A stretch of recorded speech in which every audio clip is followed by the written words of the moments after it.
say to the students, if you could paint better than anyone else who's ever done it in any technical approach you want, what would you be making art about?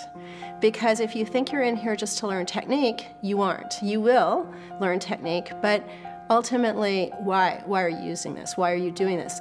Art is a language, and if you don't know why you want to write a book, or why you want to compose a symphony, or why you want to conduct an experiment in a lab in science, you're never going to get there.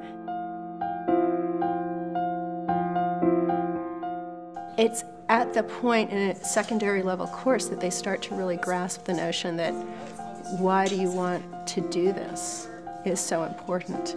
And I like to have my students think about that before they even know how to draw anything. Like, why are you making art? Why are you making music? Why are you making a film? What is your purpose?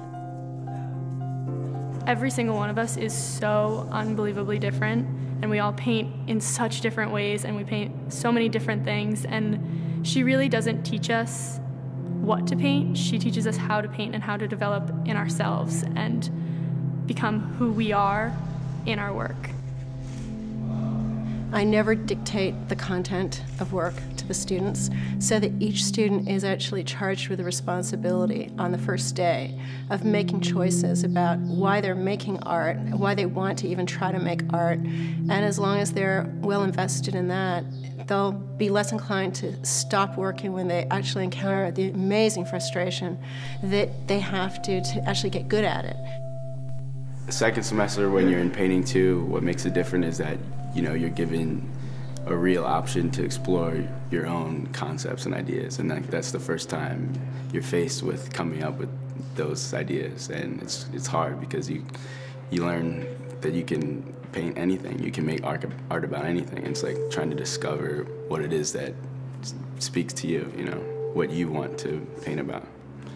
Throwing everyone in immediately and making the stakes high instantly and making the challenges meaningful, and creating a grueling curriculum with respect to dedication that's required to actually accomplish something, and having high expectations for them because they have high expectations for themselves and for us, elevates everything and accelerates the process. You can make photorealism with paint that's thick, and you can make it with paint that's thick but crisp. If you don't have a goal in mind, some curiosity, some inspiration to strive toward, all the technique in the world is not going to make you an artist. And my hope is that even though not all my students become studio art majors, and they shouldn't, is that they leave understanding the challenges artists face.